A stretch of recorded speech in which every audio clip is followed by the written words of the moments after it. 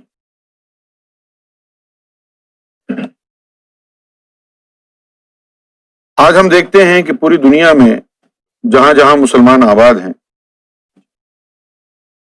مسلمان آپس میں ایک دوسرے کے دست و گریبان، یکجہتی نہیں ہے. ملت، امت کا، قوم کا شیرازہ بکھر چکا ہے.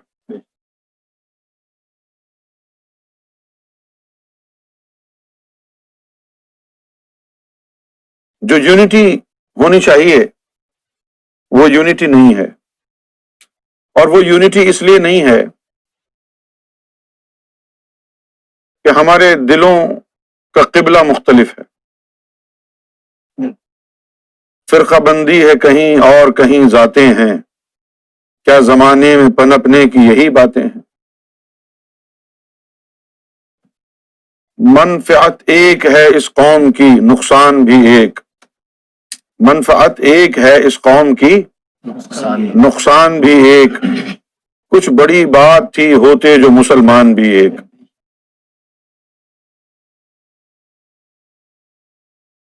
یہ ہمارے مسائل ہیں امت کے.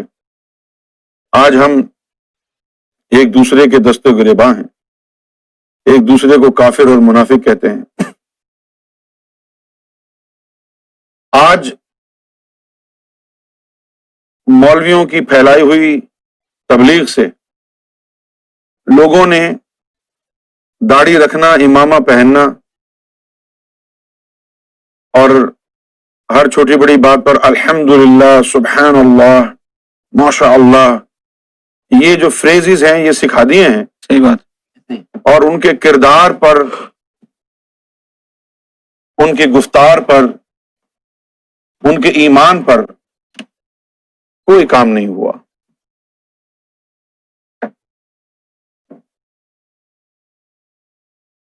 داڑھی بھی رکھتے ہیں ہم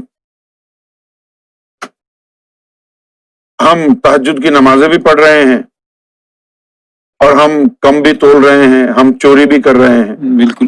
بے شک ایک دوسرے کی دل آزاری بھی کر رہے ہیں، ایک دوسرے کی دل آزاری کے ساتھ ساتھ حسد بھی کرتے ہیں. کیوں؟ اسلام تو ایسا مذہب نہیں ہے. اسلام تو بیر رکھنا نہیں سکھاتا.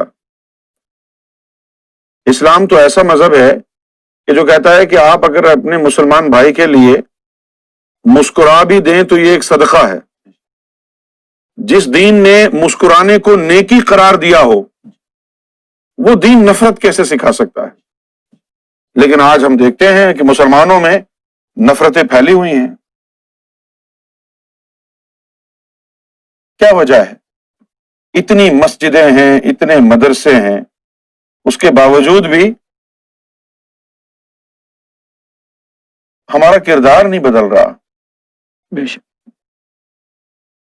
اور جو نوجوان نسل ہے، جو پڑھے لکھے لوگ ہیں، جو کلین شیو رہتے ہیں، ان کو دیکھ کر، ڈسکو میں جانے والے، گانے سننے والے لوگوں کو دیکھ کر مولویوں کا یہ خیال ہوتا ہے کہ یہ سارے یہودیوں کی نقل کرنے والے ہیں، یہ سارے کافر ہیں.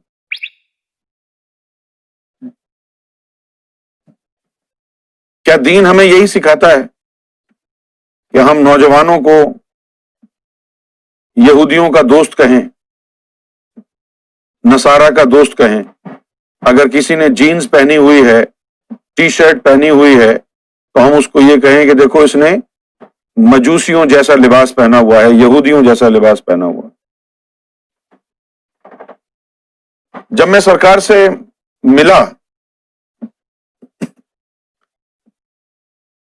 تو اس وقت تک میں نے کبھی شلوار قمیص نہیں پہنی تھی، جینز اور ٹی شرٹ پہنتا تھا،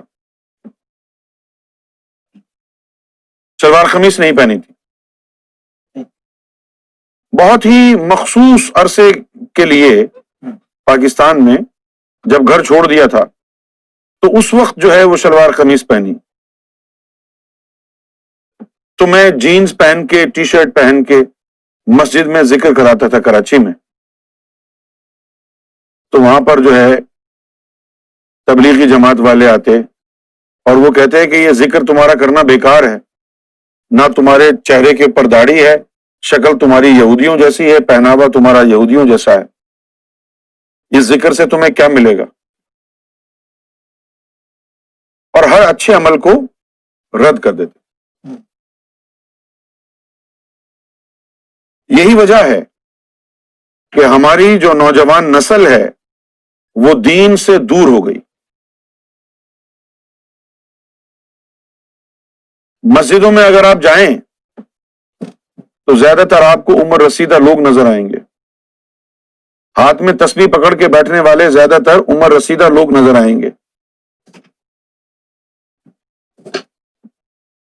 ساری زندگی انسان برائے نام مسلمان رہتا ہے. ہمارے دیش میں، ہمارے ملک میں، پاکستان میں جب گناہ کرنے کی طاقت ہوتی ہے، جب جوانی ہوتی ہے، تو جوانی کے ایام میں اگر وہ مذہب کی طرف راغب ہو جائے تو کہتے ہیں کہ ارے ابھی تو تمہارے جو ہے وہ دنیا میں زندگی گزارنے کے، عیاشی کرنے کے دن ہیں، تم کہاں مذہب میں لگ گئے؟ جب انسان ساری زندگی گناہوں میں گزار لیتا ہے اور پھر وہ گھر والوں کو بھی برا لگنے لگتا ہے، بڈھا ہو جاتا ہے اور گھر والے بھی اس کو کونے میں ڈال دیتے ہیں نا، تو پھر وہ تسبیح پکڑ کے مصلی بچھا کے بیٹھ جاتا ہے کہ اب کہیں سے لفٹ نہیں مل رہی تو چلو اللہ اللہ کر لو. قبر میں پاؤں جب لٹکنے لگ جائیں تو پھر وہ تسبیح لے کے بیٹھ جاتا ہے. لیکن مولانا روم نے فرمایا در جوانی توبہ کردن شیوائے پیغمبری، کہ جوانی کے عالم میں جب گناہ کرنے کی طاقت ہو آپ کے اندر، دل بڑی تیز دھڑکتا ہو، جوان ہو، رگوں میں گرم گرم خون دوڑ رہا ہو، پہاڑوں کو فتح کر لینے کی آپ کے اندر ہمت ہو، طوفانوں سے ٹکرا جانے کی آپ میں جب ہمت ہو، جب ہر گناہ کرنے کی طاقت آپ کے جسم میں موجود ہو، تو ایسے جوانی کے عالم میں اللہ کی طرف رجوع کرنا، گناہوں سے توبہ طائب ہونا، مولانا روم نے فرمایا ہے یہ پیغمبروں کا، نبیوں کا، مرسلین کا شیوا ہے۔ اور آپ یقین کریں ولی وہی بنے جنہوں نے جوانی میں ہی اپنے نفس کو پاک صاف کرنے، قلب کو پاک صاف کرنے میں صرف کر دی۔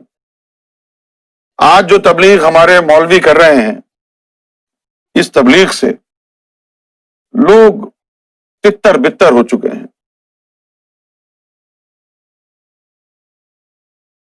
اور جیسے ہمارے اسد بھائی نے کہا ہے، پھر کہتے ہیں کہ 9 سے چوہے کھا کے بلی حج کو چلی، معاشرہ تب بھی نہیں بخشتا۔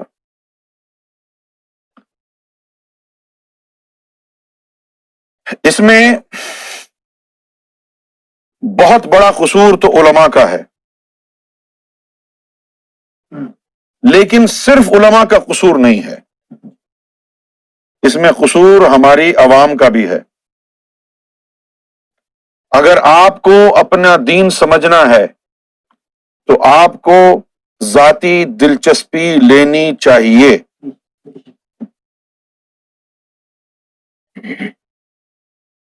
ہم نے اپنا دین سارا کا سارا مولویوں کے اوپر چھوڑ دیا، نہ ہم قرآن مجید کو ہاتھ لگاتے ہیں، نہ ہم دین کو سمجھنے کی کوشش کرتے ہیں۔ قرآن مجید کو اللہ تعالیٰ فرماتا ہے کہ ہم نے قرآن مجید کو انتہائی آسان کر دیا تاکہ تم سمجھ لو، لیکن آج لوگ یہ کہتے ہیں کہ بھائی علماء کے بغیر قرآن کو کیسے سمجھ میں آئے گا، اور قرآن مجید میں اللہ تعالیٰ نے فرمایا کہ ہم نے قرآن کو آسان کر دیا تاکہ تمہاری سمجھ میں آ جائے۔ یعنی قرآن مجید کی کو اسٹڈی کرنے کے لیے بھی آپ قرآن کی بات نہیں مان رہے، آپ مولویوں کی بات مانتے ہیں۔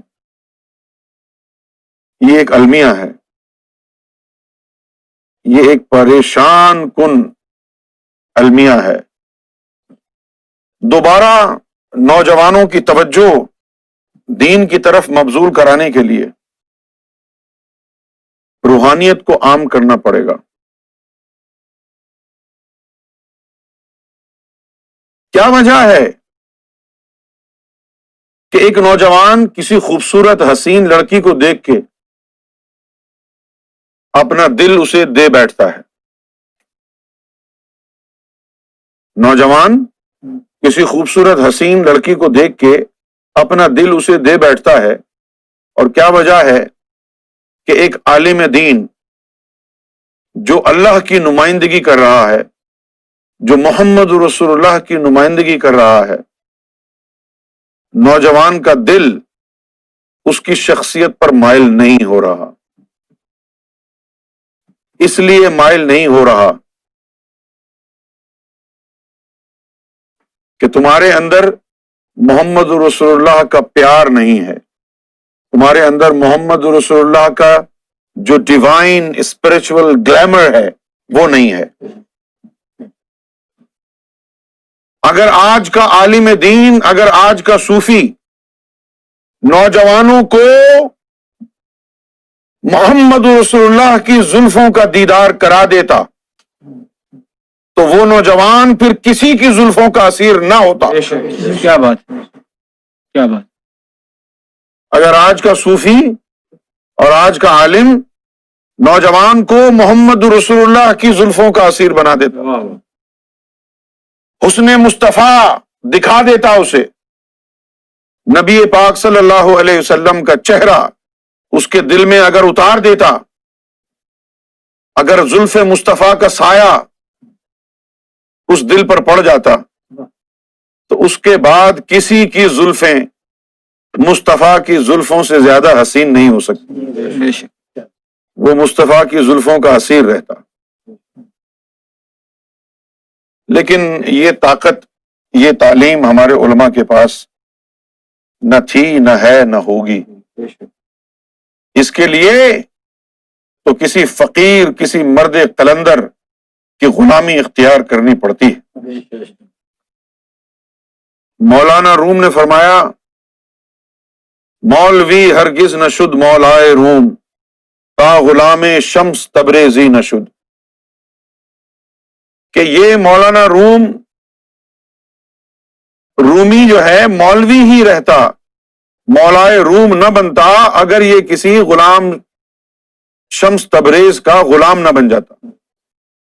مولوی ہرگز نہ شد مولائے روم تا غلام شمس تبریزی نہ شد۔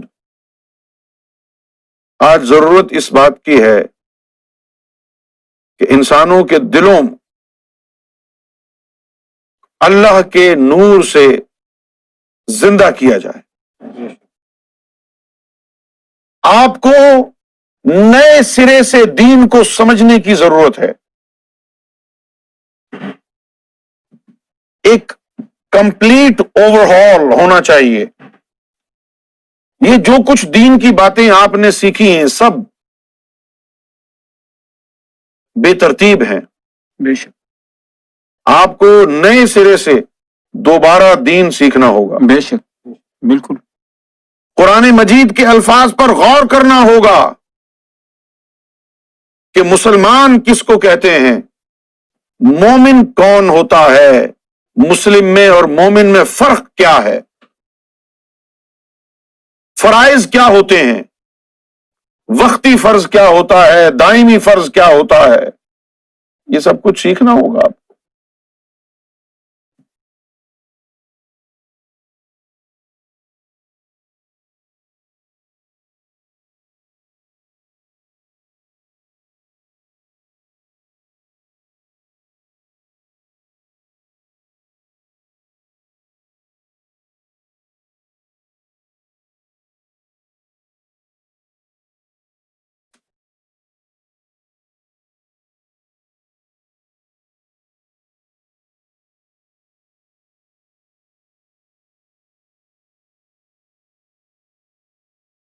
کیونکہ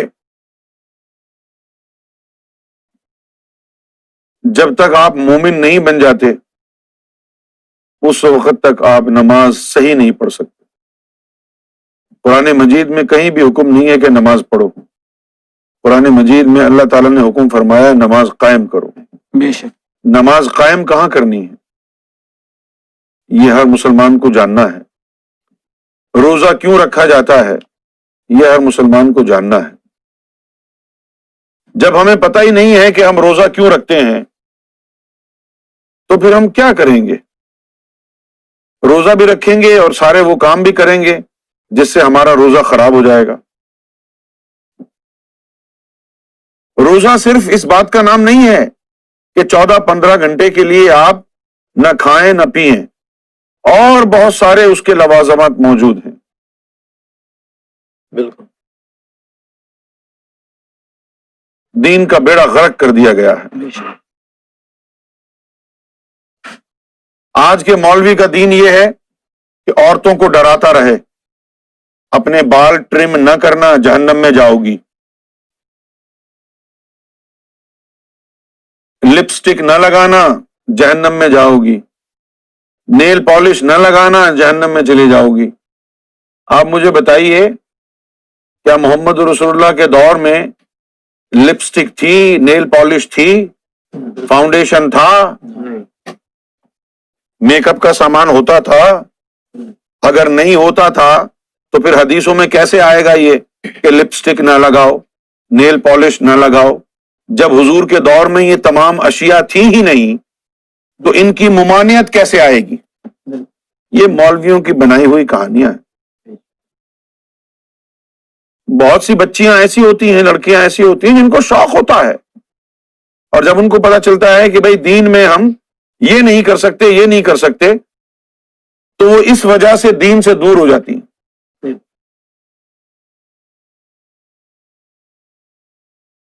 ہمارے معاشرے میں ٹرینڈ یہ ہے، مرد کو ہر قسم کی آزادی ہے، مرد جو ہے وہ 40 دن کے چلے پر بھی چلا جاتا ہے، مرشد کے پاس بھی چلا جائے گا، مرد نعت خوانی کی محفلوں میں بھی جائے گا، مرد باجماعت نمازیں بھی پڑھے گا، مرد سارے کام کرے گا، لیکن اس کے گھر میں جو اس کی ماں بہن بیٹی ہے اس کو نہیں کرنے دے گا. اس وجہ سے ہمارا معاشرہ بگڑ گیا، خراب ہو گیا. ہماری عورتیں، ہماری مائیں، ہماری بہنیں دین سے دور ہو گئیں. کیوں دور ہو گئیں؟ کیونکہ ان کے باپ، ان کے بھائی، ان کے شوہر ان بچیوں کو دین پر چلنے ہی نہیں دیتے. بے شک.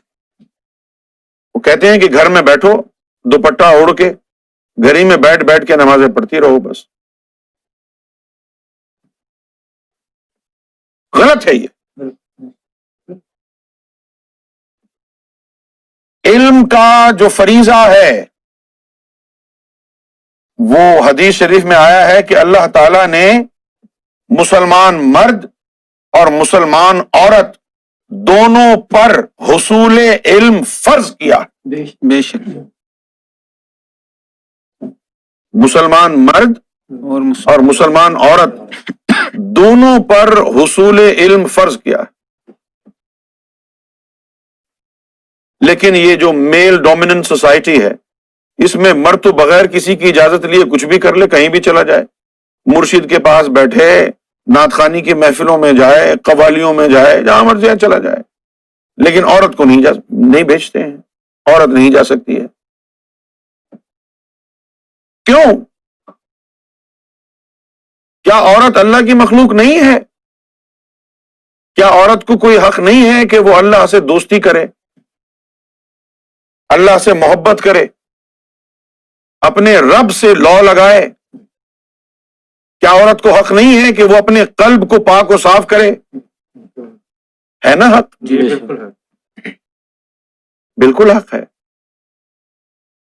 جب ہمارے معاشرے میں عورتوں کو when the women were put aside in our societies, the foundation of our society collapsed.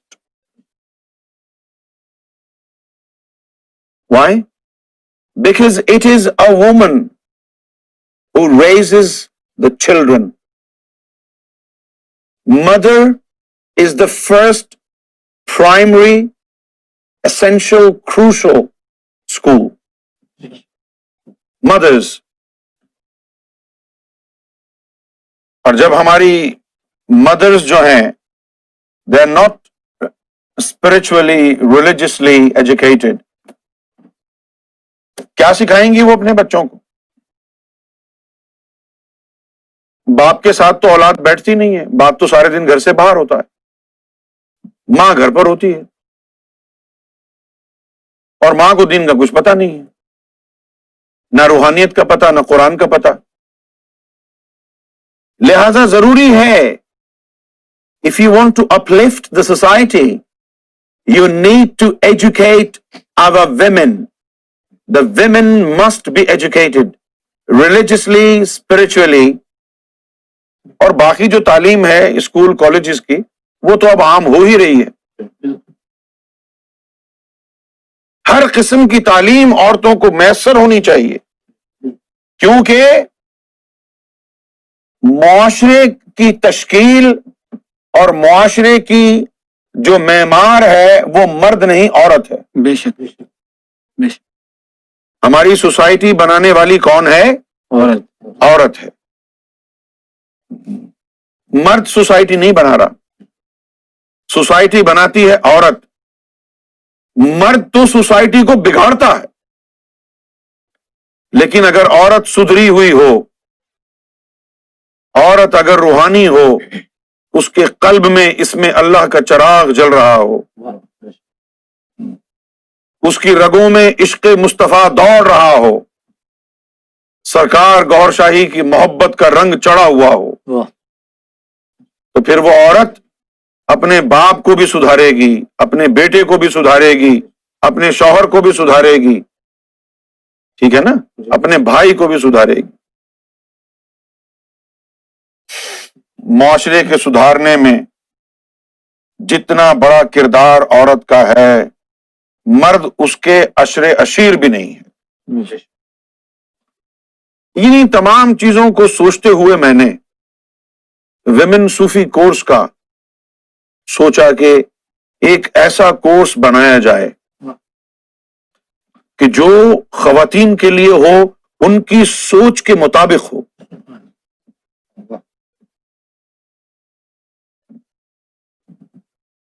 عورتوں کے احساسات کے مطابق ہو. یعنی کتنی سپریسڈ رہی ہیں وہ عورتیں ہمارے معاشرے میں. کہاں اگر آج کوئی لڑکی، آج کوئی عورت یہ کہے اپنے گھر والوں کو کہ میں مرشد سے ملنے جا رہی ہوں، کوئی جانے دے گا؟ نہیں جانے دے گا. اگر بیٹا کہے کہ میں مرشد سے ملنے جا رہا ہوں تو کوئی نہیں روکے گا. یعنی ایک سلجھا ہوا آدمی نہیں روکے گا. اگر کوئی کسی کا دماغ خراب ہے کسی کا، تو شاید وہ بیٹے کو بھی روک دے کہ ہو سکتا ہے تو گمراہ ہو جائے فرقہ واریت کی بنا پر.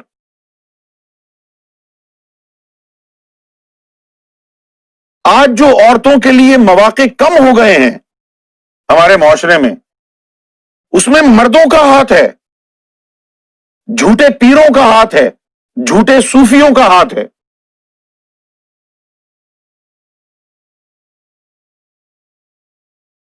ان جاہل پیروں کا ہاتھ ہے جو گاؤں دیہات میں ادھر ادھر پیر بن کے بیٹھے ہوئے ہیں اور عورتوں کی عزتیں برباد کرتے ہیں. لفظ مرشد، لفظ پیر، ان جھوٹے پیروں کی وجہ سے، ان شیطان صفت پیروں کی وجہ سے یہ لفظ بدنام ہو چکا ہے.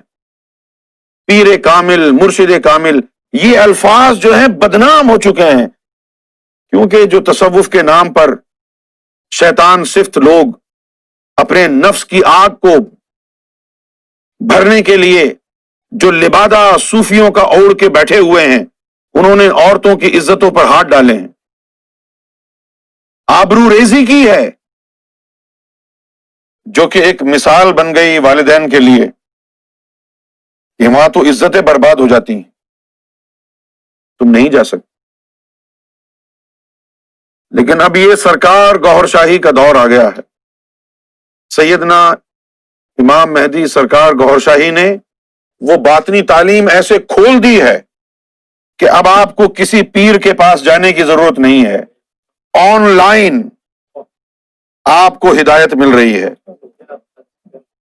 قرآن کی باطنی تفسیر میسر آ رہی ہے. دل کو اللہ اللہ میں لگانے کا ذریعہ آن لائن آپ کو مل رہا ہے، کہیں جانے کی ضرورت ہی نہیں ہے.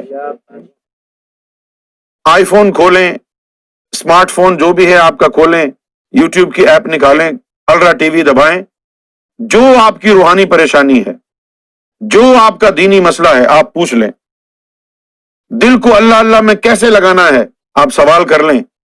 آپ کو کہیں گے کہ واٹس ایپ پر کال کر کے ذکر لے لیں.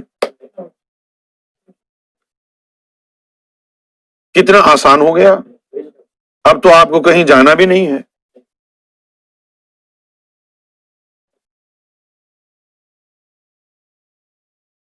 میں اپنی جتنی بھی خواتین ہمیں سنتی ہیں، میں اپنی تمام ماؤں کو، بہنوں کو، بیٹیوں کو یہ بات کہنا چاہوں گا کہ آپ اس مشن میں مردوں کے شانہ بشانہ چلیں. اپنے دلوں کو پاک کرنے کا جو یہ علم ہے، نفوس کو پاک کرنے کا جو علم ہے، اس کی باغ دوڑ کو اپنے ہاتھوں میں لے لیں. مرد میں اگر 7 لطائف ہیں تو آپ میں بھی 7 لطائف ہیں. آپ میں کوئی چیز کم نہیں ہے، اللہ کی طرف سے کوئی زیادتی نہیں ہوئی ہے، بلکہ اللہ تعالیٰ نے آپ کا ہاتھ اوپر ہی رکھا ہے کہ مرد کو 9 حصے عقل دے دی ہے اور عورت کو 9 حصے عشق دے دیا ہے. اگر ہماری خواتین، ہماری مائیں، بہنیں، بیٹیاں اگر یہ روحانیت میں لگ جائیں تو اس دنیا میں بہت جلد روحانی انقلاب آ سکتا ہے. بہت جلد روحانی انقلاب آ سکتا ہے. ایک عورت بہت سارے معاملات میں مرد سے زیادہ افضل ہوتی ہے. صبر کے معاملے میں اللہ تعالیٰ نے ہسٹوریکلی جتنی قوت برداشت عورت کو دی ہے، مرد کے پاس وہ نہیں ہے. یہ عورت ہی ہے کہ اس کے رحم میں 9 ماہ تک ایک بچہ پلتا رہتا ہے، اور ایسے بھی مہینے گزرتے ہیں اس دوران اس پر کہ اس کا اٹھنا بیٹھنا چلنا حتیٰ کہ سانس لینا سونا وہ بھی دشوار ہو جاتا ہے، لیکن وہ صبر کا پیکر بن جاتی ہے۔ مرد یہ کام نہیں کر سکتا۔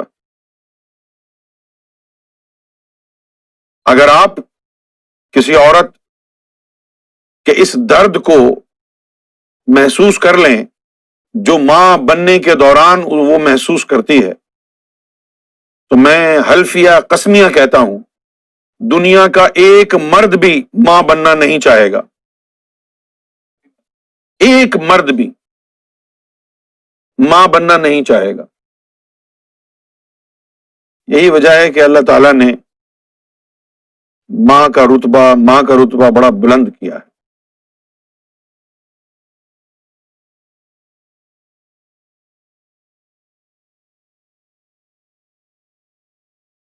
ایک بہت بڑے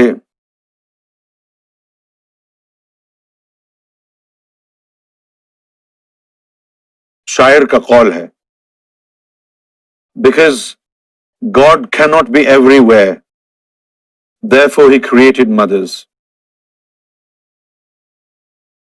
Because God cannot be everywhere, therefore he created mothers. تو یہ جو ماں ہے یہ تو نائب خدا ہے، ماں جو ہے نائب خدا ہے۔ ذرا تصور کیجئے کہ اگر کوئی خاتون ذاکر قلبی ہے اور اس کے دل میں اللہ اللہ اللہ اللہ کا ذکر ہو رہا ہے، اور پھر وہ حاملہ ہو گئی ہے اور اس کے رحم میں بچہ پل رہا ہے، اور ہر لمحہ دوران تخلیق اس کے کانوں میں ماں کے پیٹ میں رہتے ہوئے ہی اللہ کی آوازیں جا رہی ہیں، تو وہ تو بچہ پیدا ہونے سے پہلے ہی اللہ کی ذکر سے اللہ کے نام سے مانوس ہو جائے گا،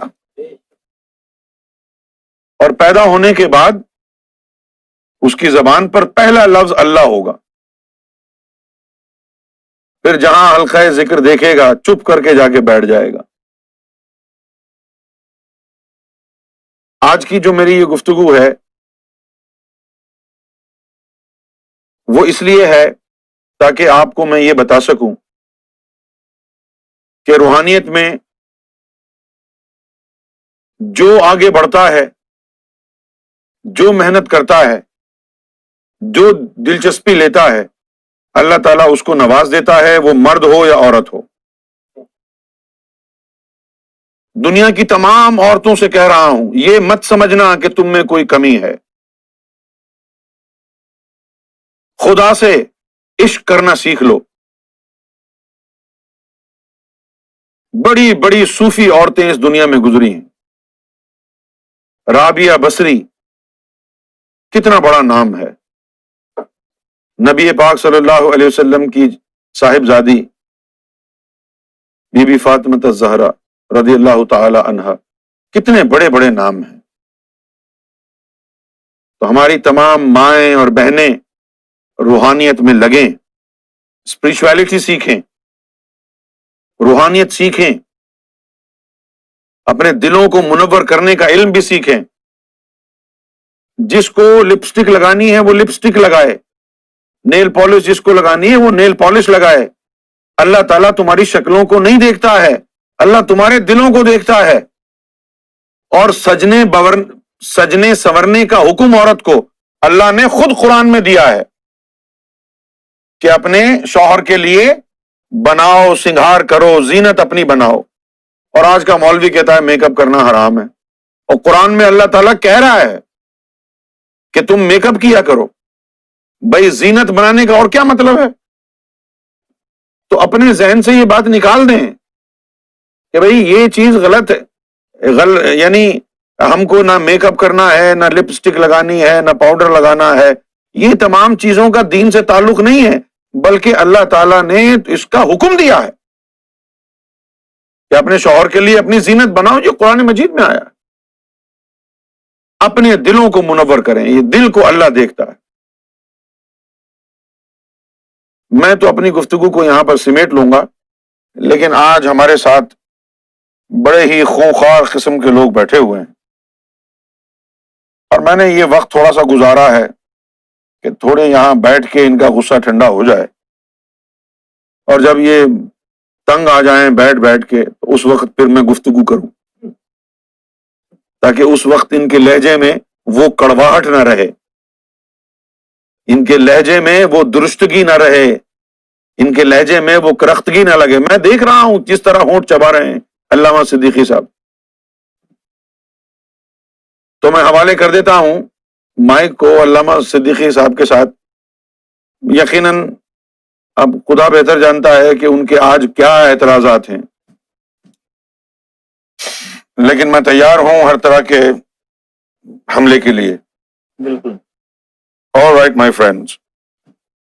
جناب، السلام علیکم تمام شرکائے۔ وعلیکم السلام ورحمۃ اللہ وبرکاتہ۔ اعوذ باللہ من الشیطان الرجیم، بسم اللہ الرحمن الرحیم۔ ایک مرتبہ پھر جو ہے آپ کے سامنے کوشش کر رہے ہیں اپنے خیالات، اپنے نظریات اور علماء کی نمائندگی ہو سکے، لیکن یہ ہے کہ ذرا سی معذرت چاہتے ہیں ان لوگوں سے جو آپ کے عقیدت مند ہیں، وہ زیادہ ہی ہم سے ناراض ہوتے ہیں اور بہت سے میسیجز کرتے ہیں۔ اچھا، لیکن ہم کہتے ہیں کہ یہ دین کا معاملہ ہے، اس میں اگر کوئی ایسی بات ہم کر رہے ہیں تو اس کی حقیقت تک پہنچا جائے۔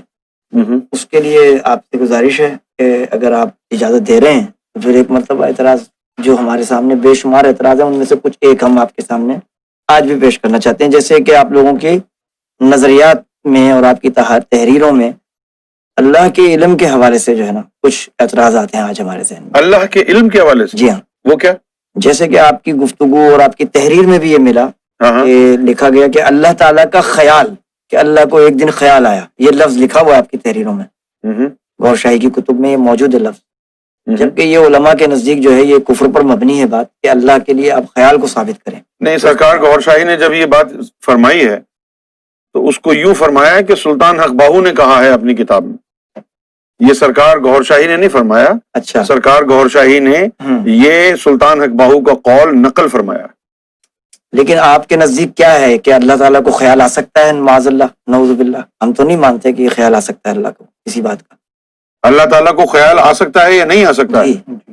جی بالکل یہی پوچھنا ہے کہ اللہ تعالیٰ کے لیے ہم تو نہیں مانتے کہ خیال آ سکتا ہے، یہ تو انسانی عقل کے لیے ہے کہ اس کو خیال آیا، لیکن اللہ کی ذات کے لیے جو کہ ایک نور کی مجسم ذات ہے، اللہ کا کوئی وجود نہیں ہے؟ ظاہری بات ہے، کوئی وجود وغیرہ ماننا کیسے ہم مان سکتے ہیں کہ کوئی وجود ہے اس کا؟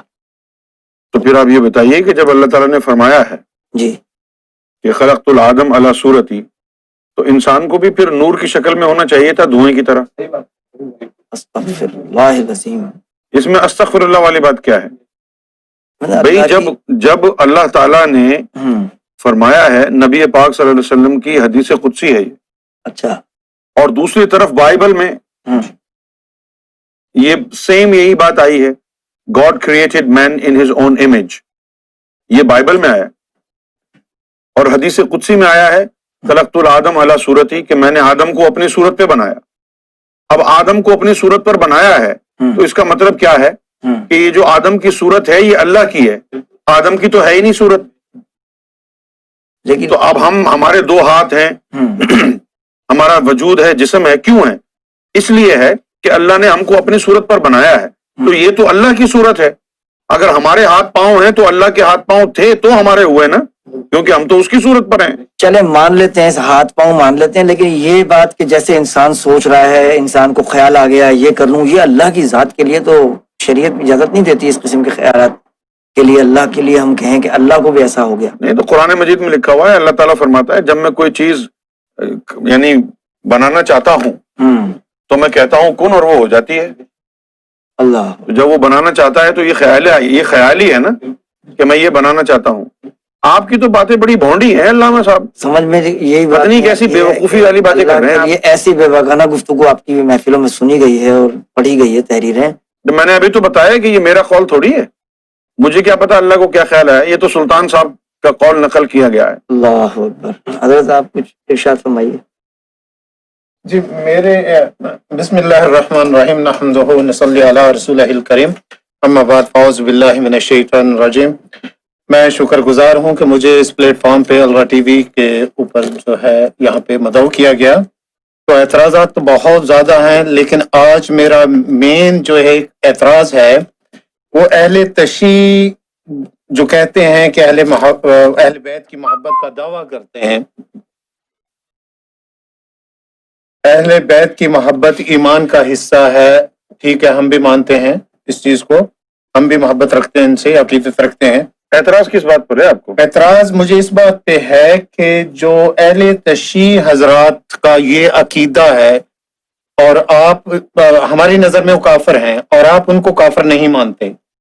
ہماری نظر میں وہ کافر اس لیے ہیں کہ وہ کہتے ہیں کہ جب ہمارے امام آئیں گے تو وہ جو ہے وہ بی بی عائشہ کی کو قبر سے نکالیں گے اور ان کو جو ہے وہ سزا دیں گے. یعنی کون؟ یہ اہل تشیع کے حوالے سے، یعنی یہ جو بات میں کر رہا ہوں. اہل تشیع کے نمائندے پیچھے بیٹھے جی ہوئے ہیں. تو یہ لیکن ہماری نظر میں کافر ہیں اہل کافر؟ تشیع، لیکن آپ تائید کرتے ہیں کہ اہل تشیع کافر نہیں ہے.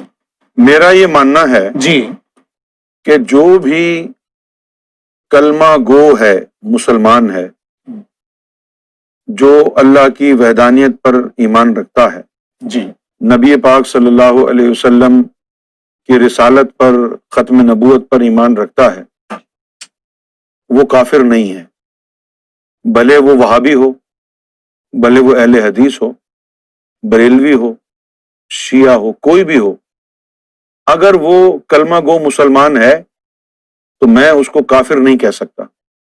کافر وہ ہوتا ہے جو اللہ کو جھٹلائے.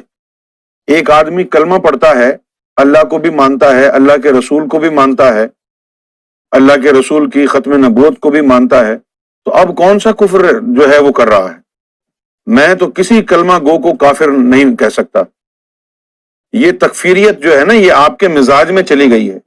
نہیں، یہاں مجھے یہ ابن تیمیہ سے شروع ہوئی ہے یہ تکفیریت، اور آج تک چلی آ رہی ہے، اور آپ کے فرقے نے اس کو مزید ہوا دی ہے.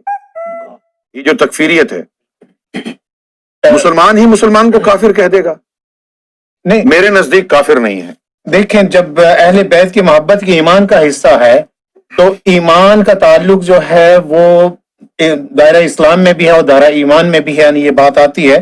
تو جب وہ اس چیز کی یعنی نفی کرتے ہیں اور ایک گستاخی کرتے ہیں اہل بیت کے ایک بہت اہم فرد کی، بی بی عائشہ رضی اللہ تعالی عنہا کی، تو اس کے بارے میں گستاخی کرتے تو وہ کہاں رہے مسلمان اور کہاں رہے مومن؟ بی بی عائشہ کا جو مسئلہ ہے، جی اس کے لیے جو ہے قرآن مجید میں واضح طور پر آیا. قرآن مجید میں آیا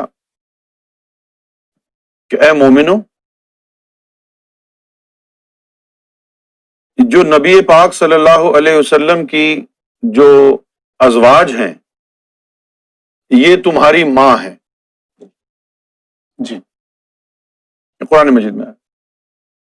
اچھا، اب ایک چیز جو میں آپ کے سامنے بیان کرنا چاہتا ہوں. جی اگر آپ نے سورہ الاحزاب پڑھی ہے تو اللہ تعالیٰ نے سورہ الاحزاب میں فرمایا ہے کہ یا رسول اللہ صلی اللہ علیہ وآلہ وسلم، اپنی بیویوں کو کہہ دو کہ اگر انہوں نے حیات الدنیا کو پسند کر لیا ہے تو ان کو تھوڑا بہت مال دے کے اچھے طریقے سے طلاق دے کے رخصت کر دو. ٹھیک ہے؟ اور اگر انہوں نے آخرت کو پسند کیا ہے تو پھر یہاں حضور کے ساتھ رہو. پھر یہ فرمایا نبی پاک صلی اللہ علیہ وسلم مخاطب کرتے ہوئے کہ اگر کوئی عام مسلمان گناہ کرے گا تو اس کے مقابلے میں وہی گناہ اگر آپ کی بیگمات نے کیا تو اس کی ان کو ڈبل سزا ہوگی. ہمارا معاملہ اور مسئلہ ہمارا یہ ہے کہ ہمارے ہر فرقے کے مولوی نے ہر بات کو بڑھا چڑھا کر کے بیان کیا ہے. قرآن مجید کی یہ آیت بتا رہی ہے کہ نبی پاک صلی اللہ علیہ وسلم کی جو ازواج مطہرہ تھیں ان کو اللہ کی طرف سے یہ بات کہی گئی ہے کہ تم نے کسی حال میں گناہ نہیں کرنا ہے. عام آدمی کے حساب سے اگر تم نے گناہ کیا تو تم کو اس کی ڈبل سزا ملے گی. ٹھیک ہے نا جی. تو صرف اس وجہ سے کہ کوئی حضور کی بیوی ہے یا کسی ولی کی بیوی ہے, ایمان کی گارنٹی نہیں ہوتی ہے. یہ بات سمجھے آپ, یہ بات ایمان کی گارنٹی نہیں ہے. بھئی نوح علیہ السلام کی جو بیوی تھی وہ تو کافرہ تھی. اگر نبی پاک صلی اللہ علیہ وسلم کی جو ازواج ہیں, کیا ہم ان کے بارے میں یہ تصور کر لیں کہ ان سے کوئی گناہ نہیں ہو سکتا, وہ تو مطہرہ ہیں؟ لیکن قرآن تو کچھ اور کہہ رہا ہے. قرآن تو یہ کہہ رہا ہے کہ اگر یہ غلطی کریں تو ان کی سزا ڈبل ہوگی. تو معلوم یہ ہوا کہ ان سے گناہ سرزد ہونے کا امکان موجود تھا یا نہیں تھا؟ موجود تھا یا نہیں تھا؟ تو جو آیت تطہیر آئی ہے وہ آیت تطہیر آل رسول کے لیے آئی ہے. ٹھیک ہے نا. اب وہاں پر فرق یہ پڑ جاتا ہے کہ اہل بیت سے جو مراد ہے, اردو یعنی اس کے ظاہری مطالب جو ہیں کچھ اور کہتے ہیں, اور اس کی جو باطنی تعویل ہے وہ کچھ اور ہے. ایک اہل بیت وہ ہے جو حضور کے ظاہری گھر میں رہتی ہے. بیت کا مطلب ہوتا ہے گھر, اہل کا مطلب ہوتا ہے والے.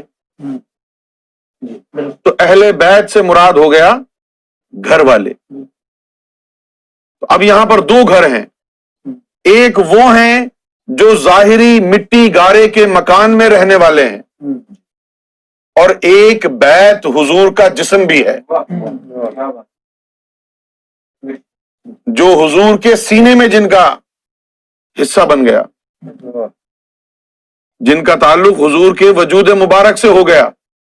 جس طرح آپ نے اپنی چہیتی بیٹی کے لیے فرمایا, بی بی فاطمہ کے لیے فرمایا کہ فاطمہ میرے جگر کا ٹکڑا ہے, میرے جسم کا حصہ ہے. جس نے فاطمہ کو تکلیف پہنچائی اس نے مجھے تکلیف پہنچائی. سمجھے آپ؟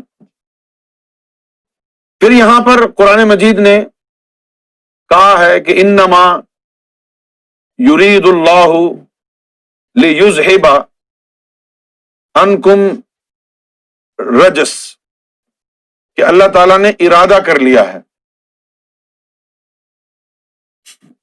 کہ جو غلاظت ہے تمہارے اہل بیت پر اس کو ہٹا دے. دنیا کا کوئی عالم شیعہ ہو یا بریلوی ہو یا سنی ہو یہ کہہ نہیں سکتا کہ ہٹا دی ہے. یہاں پر ارادے کا ذکر آیا ہے. کیا ہے؟ ارادے کا ذکر. اب ارادہ کیا ہوتا ہے؟ ارادہ بھی وہی چیز ہے جو آپ بیعت کرتے ہیں مرشد کامل کے ہاتھ پر. جس کا ارادہ ہو اس کو مرید کہتے ہیں. تو جب اللہ تعالیٰ کہتا ہے کہ اس نے اہل بیت کو پاک کرنے کا ارادہ کر لیا ہے, تو اس سے مراد یہ ہوتا ہے کہ جب وہ جو اہل بیت کے لوگ ہیں, جب اس خاندان میں لوگ پیدا ہوں گے اور جب بڑے ہوں گے تو ان کے نفس کا تزکیہ, ان کے قلب کا تزکیہ بغیر کسی وسیلے کے اللہ تعالیٰ کسی دوسرے ذرائع سے خود کرائے گا. اور عام آدمی کو وہ ارادہ لے کے کسی کے دربار پہ جانا پڑے گا, کسی ولی کو ڈھونڈنا پڑے گا اس ارادے کو لے کے. تو یہاں پر ارادے کا ذکر آیا ہے کہ وہ پاک صاف کر دے, اتنا پاک کر دے کہ جتنا پاک ہونے کا حق ہے. اب یعنی اس طرح پاک ہونا جو پاک ہونے کا حق ہے, اس سے مراد کیا ہے کہ ہمارا ظاہر بھی پاک ہو جائے اور ہمارا باطن بھی پاک ہو جائے, ہمارا نفس بھی پاک ہو جائے, ہمارا قلب بھی پاک ہو جائے, نورانی ہو جائے, ہماری آنکھیں بھی پاک ہو جائیں, ہماری زبان بھی پاک ہو جائے, ہمارا وجود بھی پاک ہو جائے, نہ ہماری آنکھیں حرام کی طرف جائیں, نہ ہماری زبان حرام کی ترغیب دے, نہ ہمارا جسم حرام کی طرف چلے، لیکن یہ ارادہ کیا ہے۔ اہل بیت میں سے جس کو چاہے گا وہ اس ارادے کے ذریعے پاک اور صاف کرے گا۔ سمجھ گئے آپ میری بات؟ جو پنجتن ہیں ان کی گارنٹی ہی گارنٹی ہے، جو پنجتن ہیں ان کی گارنٹی ہی گارنٹی ہے، لیکن جو باقی گھر والے ہیں جس میں ازواج بھی شامل ہیں، ان کے بارے میں ہمیں کوئی خاص کنفرمیشن ہمیں ملتی نہیں ہے، پتہ ہی نہیں ہے ہمیں، لیکن کچھ واقعات ہمارے سامنے آ جاتے ہیں، کچھ واقعات ہمارے سامنے آ جاتے ہیں کہ جیسے ہمارا تو ادب ابھی بھی اسی لیول پر ہے، ہم تو بی بی عائشہ کا ادب کرتے ہیں، نبی پاک صلی اللہ علیہ وسلم کی زوجہ محترمہ کی وجہ سے۔ ہم نے تو ان کو دیکھا بھی نہیں ہے، نہ ہم ان کے کردار کے بارے میں جانتے ہیں، تو جو کچھ بھی ہمیں ان کے بارے میں پتہ چلے گا وہ کتابوں کی وجہ سے پتہ چلے گا، کیونکہ ہم ان کے زمانے میں تو تھے نہیں جو ہمیں پتہ ہو کہ وہ کیسی تھیں کیسی نہیں تھیں۔ جو کچھ کتابوں میں لکھا ہے اس کے ذریعے ہی ہم تک اطلاع پہنچے گی، اور کتابوں میں یہ لکھا ہے کہ مولا علی کے خلاف جنگ ہو گئی، امیر معاویہ کی باتوں میں آ گئیں وہ، اور بی بی عائشہ سے ہی حدیثیں روایت کردہ ہیں جس میں یہ کہا گیا ہے کہ مولا علی کے چہرے کو دیکھنا عبادت ہے۔ یہ حدیثیں بھی بی بی عائشہ سے روایت کردہ ہیں، یہ حدیثیں بھی انہی سے روایت کردہ ہیں، من کنت مولا فہذا علی مولا، پھر ہم کو بتا دیا کہ علی تم سب کا مولا ہے، اور پھر وہ خود ان کے خلاف کھڑی ہو گئی جنگ لڑنے کے لیے۔ تو کیا مولا کے خلاف جنگ لڑنا صحیح ہے؟ تو یہ جو چیزیں کتابوں میں لکھی ہیں اور ہم تک کتابوں کے ذریعے پہنچ رہی ہیں، ان کی وجہ سے ہمارے ذہن میں ایک ڈسٹربنس پیدا ہو گیا ہے کہ ہم کو جب انہوں نے سکھایا ادب مولا علی کا تو خود ان کے مخالف کیوں ہو گئی، مسلمانوں کا کتنا نقصان ہوا، کتنے لوگ مرے، اور پھر جس گروپ کے ساتھ بی بی عائشہ مل گئی امیر معاویہ کے، نبی پاک صلی اللہ علیہ وسلم نے اس گروپ کو باغیوں کا گروپ کہا۔ اگر وہ باغیوں کے گروپ کے ساتھ مل گئی ہیں تو ان کے ایمان کا، ان کی فہم، دین کی جو فہم ہے، جو دین کا ادراک ہے، وہ کیا تھا؟ براہ راست حضور کی بارگاہ سے سننے کے باوجود کہ کتنا بڑا مقام ہے مولا علی کا، پھر بھی مولا علی کے خلاف کھڑی ہو گئی۔ تو یہ واقعات ہیں جن کو آپ بھی جانتے ہیں اور میں بھی جانتا ہوں، جو کچھ پڑھا ہے وہ آپ کے سامنے بتا دیا ہے، نہ ان کی شان میں ہم نے کوئی غلط الفاظ کہا ہے، نہ کہنے کا ارادہ ہے۔ ایک سوال ہے کہ جب انہوں نے ہمیں سکھایا کہ مولا علی کے چہرے کو دیکھنا عبادت ہے، مولا علی جس کا مولا محمد ہے، علی بھی اس کا مولا ہے، جب ہمیں یہ چیزیں بتائی ہیں تو خود ان کے سامنے وہ ہتھیار لے کے کیسے کھڑی ہو گئی، امیر معاویہ کا ساتھ کیسے دے دیا؟ یہ سوالات ہیں۔ ہو سکتا ہے اس میں کوئی حکمت ہو جو اللہ جانتا ہو، اللہ کے رسول جانتے ہوں، لیکن ہمیں وہ حکمت نہیں معلوم کہ بی بی عائشہ رضی اللہ تعالی عنہا